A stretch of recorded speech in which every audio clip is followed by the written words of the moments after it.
ಇನ್ನು ಬೆಂಗಳೂರಿಗೆ ಇಂದು ರಾಹುಲ್ ಗಾಂಧಿ ಎಂಟ್ರಿ ಕೊಡ್ತಾ ಇದ್ದಾರೆ. ಕೋರ್ಟ್ಗೆ ಇವತ್ತು ಅವರು ಖುದ್ದು ಹಾಜರಾಗಬೇಕಾಗಿರೋದ್ರಿಂದ ಕಾಂಗ್ರೆಸ್ ನೀಡಿದ್ದ ಜಾಹೀರಾತಿನ ವಿರುದ್ಧ ಬಿಜೆಪಿ ಕೇಸ್ ದಾಖಲಿಸಿತ್ತಲ್ಲ, ಆ ಪ್ರಕರಣಕ್ಕೆ ಸಂಬಂಧಪಟ್ಟ ಹಾಗೆ ಇವತ್ತು ನ್ಯಾಯಾಲಯದ ಮುಂದೆ ಹಾಜರಾಗೋದಕ್ಕೆ ರಾಹುಲ್ ಗಾಂಧಿ ಬೆಂಗಳೂರಿಗೆ ಆಗಮಿಸ್ತಾ ಇದ್ದಾರೆ. 2 ಬಾರಿ ಅವರು ವಿನಾಯಿತಿ ಕೇಳಿದ್ರು ಕೋರ್ಟ್ ಮುಂದೆ ಹಾಜರಾಗೋದಕ್ಕೆ, ಬಟ್ ಇವತ್ತು ಖುದ್ದು ಹಾಜರಿರಬೇಕಾಗತ್ತೆ. ಹೀಗಾಗಿ ಬೆಂಗಳೂರಿಗೆ ಬರ್ತಾ ಇದ್ದಾರೆ. 42ನೇ ACMM ಕೋರ್ಟ್ನ ಮುಂದೆ ಇವತ್ತು ರಾಹುಲ್ ಗಾಂಧಿ ಹಾಜರಾಗಲಿದ್ದಾರೆ. ಕ್ರಿಮಿನಲ್ ಮಾನನಷ್ಟ ಪ್ರಕರಣದ ಆರೋಪಿಯಾಗಿದ್ದಾರೆ ರಾಹುಲ್ ಗಾಂಧಿ. ಸೊ ಇವತ್ತು ಅವರ ಜೊತೆಗೆ ಸಿದ್ದರಾಮಯ್ಯ ಮತ್ತೆ DKಶಿ ಕೂಡ ಹಾಜರಾಗೋದು ಫಿಕ್ಸ್. ಬೆಂಗಳೂರಿಗೆ ಬೆಳಗ್ಗೆ 10:30ಕ್ಕೆ ರಾಹುಲ್ ಗಾಂಧಿ ಆಗಮಿಸಿದ್ದಾರೆ. ನಂತರ ಈಗಾಗಲೇ ಬೆಂಗಳೂರಿಗೆ ಬಂದು ತಲುಪಿದ್ದಾರೆ ಅನ್ನೋ ಮಾಹಿತಿ ಲಭ್ಯ ಆಗ್ತಾ ಇದೆ. ರಾಹುಲ್ ಗಾಂಧಿ ಬೆಂಗಳೂರಿಗೆ ಆಗಮಿಸಿದ್ದಾರೆ. ಡೀಟೇಲ್ಸ್ ಕೊಡ್ತಾರೆ ಚಂದ್ರಶೇಖರ್, ಲೈವ್ ನಲ್ಲಿ ಜಾಯ್ನ್ ಆಗ್ತಾ ಇದ್ದಾರೆ. 10:30ಕ್ಕೆ ಕೋರ್ಟ್ಗೆ ಹಾಜರಾಗೋದ ಹಾಗಿದ್ರೆ, ಯಾಕಂದ್ರೆ ಈಗಾಗಲೇ ಬೆಂಗಳೂರಿಗೆ ಬಂದಿದ್ದಾರೆ ಅನ್ನೋ ಮಾಹಿತಿ ಗೊತ್ತಾಗ್ತಾ ಇರೋದ್ರಿಂದ ಚಂದ್ರು.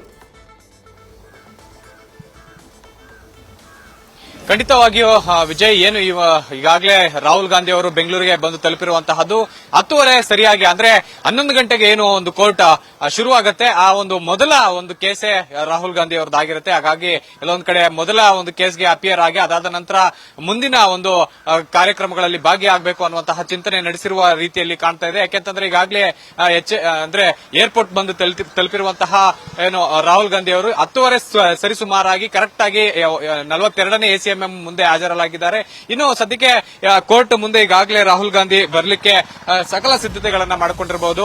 ಏನು ಪೊಲೀಸರು ಈಗಾಗಲೇ 250ಕ್ಕೂ ಹೆಚ್ಚು ಸಿಬ್ಬಂದಿಗಳನ್ನ ನೇಮಕ ಮಾಡಿ ಸುತ್ತ ಬ್ಯಾರಿಕೇಡ್, ಅಂದ್ರೆ ಕೋರ್ಟ್ ಸುತ್ತಮುತ್ತ ಒಂದು ಬ್ಯಾರಿಕೇಡ್ ಗಳನ್ನ ಅಳವಡಿಕೆ ಮಾಡಿ ಯಾವುದೇ ರೀತಿಯಾದಂತಹ ಪ್ರತಿಭಟನೆ ಆಗಲಿ ಅಥವಾ ಜನ ಸೇರುವಂತಹದ್ದಾಗ್ಲಿ, ರಾಹುಲ್ ಗಾಂಧಿಯನ್ನ ನೋಡ್ಲಿಕ್ಕೆ ಕಾಂಗ್ರೆಸ್ ಕಾರ್ಯಕರ್ತರು ಜಮಾವಣೆ ಆಗೋದಾಗ್ಲಿ ಎಲ್ಲದಕ್ಕೂ ಕೂಡ ನಿಷೇಧ ಹೇರಿ ಸುತ್ತ ಒಂದು ಟ್ರಾಫಿಕ್ ಅನ್ನು ಕೂಡ ಕಂಟ್ರೋಲ್ ಮಾಡಲಿಕ್ಕೆ ಎಲ್ಲಾ ರೀತಿಯಾದಂತಹ ಒಂದು ಸಿದ್ಧತೆಗಳನ್ನ ಮಾಡಿಕೊಂಡಿರುವಂತಹದ್ದು. ಇನ್ನು ಏನು ಕೆಲವೇ ಕ್ಷಣಗಳಲ್ಲಿ ರಾಹುಲ್ ಗಾಂಧಿ ಅವರು ಕೂಡ ಬರುವಂತಹ ಎಲ್ಲಾ ಸಾಧ್ಯತೆ ಇರುವಂತಹ ಹಿನ್ನೆಲೆಯಲ್ಲಿ ಯಾವುದೇ ರೀತಿಯಾದಂತಹ ಅಹಿತಕರ ಘಟನೆ ಆಗಬಾರದು ಅನ್ನುವಂತ ನಿಟ್ಟಿನಲ್ಲಿ ಎಲ್ಲಾ ರೀತಿಯಾದಂತಹ ಸಿದ್ಧತೆಗಳನ್ನ ಪೊಲೀಸರು ಮಾಡಿಕೊಂಡಿರುವಂತಹದ್ದು. ಇನ್ನು 42ನೇ ACMM ಮುಂದೆ ಹಾಜರಾಗುವಂತಹ ಪ್ರಕರಣಕ್ಕೆ ಸಂಬಂಧಪಟ್ಟಂತೆ ಈಗಾಗಲೇ IPC ಸಂಪರ್ಕದಲ್ಲಿ ಮತ್ತೆ ಮಾತಾಡಿಸ್ತೀನಿ. ನೇರ ದೃಶ್ಯಗಳು ನೀವೀಗ ಗಮನಿಸ್ತಾ ಇದ್ದೀರಾ. DCM DK Shivakumar, CM Siddaramaiah ಅವರ ಜೊತೆಗೆ ರಾಹುಲ್ ಗಾಂಧಿ ಕೂಡ ಅಲ್ಲಿದ್ದಾರೆ.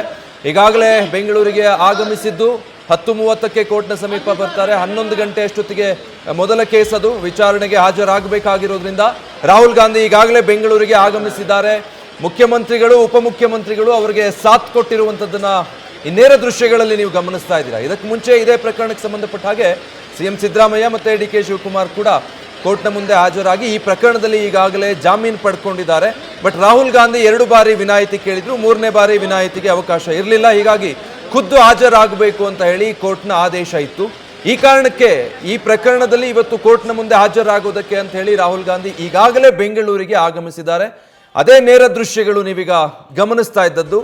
ಇವತ್ತು ಅವರು ಕೋರ್ಟ್ ಇವಾಗ ರಣದೀಪ್ ಸುರ್ಜೇವಾಲಾ ಮತ್ತೆ ಮುಖ್ಯಮಂತ್ರಿಗಳು MB ಪಾಟೀಲ್ ಇದ್ದಾರೆ, ಹಾಗೆ DK ಶಿವಕುಮಾರ್, ರಾಹುಲ್ ಗಾಂಧಿ ಅವರ ಜೊತೆಯಾಗಿ ಬರ್ತಾ ಇರುವಂತಹ ದೃಶ್ಯಗಳು ಗಮನಿಸ್ತಾ ಇದ್ದೀರಾ.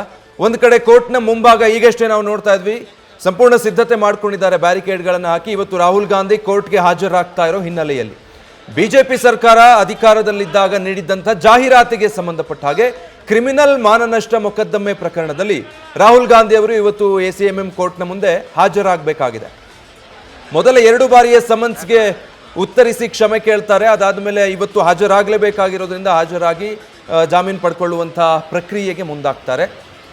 ಇದಕ್ಕೆ ಮುಂಚೆ CM ಸಿದ್ದರಾಮಯ್ಯ ಮತ್ತು DK ಶಿವಕುಮಾರ್ ಕೂಡ ಈ ಹಿಂದೆ 1-2 ವಾರದ ಹಿಂದೆ ಇದೇ ಪ್ರಕರಣದಲ್ಲಿ ಕೋರ್ಟ್ ಮುಂದೆ ಹಾಜರಾಗಿ ಈ ಪ್ರಕರಣದಲ್ಲಿ ಬೇಲ್ ಪಡೆದುಕೊಂಡಿದ್ರು. ಅಂದರೆ ಜಾಹೀರಾತು ಕೊಟ್ಟಿದ್ರು 40% ಕಮಿಷನ್ ಸರ್ಕಾರ ಅನ್ನೋದು, ಮತ್ತು PCM ಅಭಿಯಾನಗಳನ್ನು ಮಾಡಿತ್ತಲ್ಲ ಕಾಂಗ್ರೆಸ್ ವಿರೋಧ ಪಕ್ಷದ ಸ್ಥಾನದಲ್ಲಿದ್ದಾಗ ವಿಧಾನಸಭಾ ಚುನಾವಣೆ ನಡೆಯೋದಕ್ಕೂ ಮುಂಚೆ. ಆ ಸಂದರ್ಭದಲ್ಲಿ ನೀಡಿದ್ದ ಜಾಹೀರಾತುಗಳಿಗೆ ಸಂಬಂಧಪಟ್ಟ ಹಾಗೆ ಬಿಜೆಪಿಯ ಕೇಶವ್ ಪ್ರಸಾದ್ ಕ್ರಿಮಿನಲ್ ಮಾನನಷ್ಟ ಮೊಕದ್ದಮೆಯನ್ನ ಹೂಡಿದ್ರು. ಆ ಪ್ರಕರಣದ ವಿಚಾರಣೆ ನಡೆಸಿರುವಂತಹ 42ನೇ ACMM ನ್ಯಾಯಾಲಯ ಮುಖ್ಯಮಂತ್ರಿಗಳು ಮತ್ತು ಉಪಮುಖ್ಯಮಂತ್ರಿಗಳನ್ನ ಹಾಜರಾಗುವಂತೆ ಸೂಚನೆ ಕೊಟ್ಟಿತ್ತು. ಅದರಂತೆ ಅವರು ಈಗಾಗಲೇ ಈ ಪ್ರಕರಣದಲ್ಲಿ ಕೋರ್ಟ್ ಮುಂದೆ ಹಾಜರಾಗಿ ಜಾಮೀನು ಪಡೆದುಕೊಂಡಿದ್ದಾರೆ. ಬಟ್ ರಾಹುಲ್ ಗಾಂಧಿ ಅವರಿಗೆ 2 ಬಾರಿ ಸಮನ್ಸ್ ಕೊಟ್ಟಿದ್ರು ಕೂಡ ಅವರು ವಿನಾಯಿತಿ ಕೇಳಿದ್ರು. ಈ ಪ್ರಕರಣದಲ್ಲಿ ನ್ಯಾಯಾಲಯದ ಮುಂದೆ ಹಾಜರಾಗಿರಲಿಲ್ಲ. ಬಟ್ ಈ ಬಾರಿ 3ನೇ ಬಾರಿ ನ್ಯಾಯಾಲಯದ ಮುಂದೆ ಅವರು ಹಾಜರಾಗಲೇಬೇಕಾಗಿದೆ ಈ ಪ್ರಕರಣದ ವಿಚಾರಣೆಗಾಗಿ. ಆ ಕಾರಣಕ್ಕಾಗಿ ಪ್ರಮುಖವಾಗಿ ಈ ಪ್ರಕರಣದಲ್ಲಿ ಅವರು ಪ್ರಮುಖ ಆರೋಪಿ ಅಂತ ಹೇಳಿ ಕೇಸ್ ಹಾಕಿ ಉಳಿದ ಹಾಗೆ ಸಿಎಂ DCM ರನ್ನ ಹೊಣೆಗಾರರನ್ನಾಗಿ ಮಾಡಿರೋದು.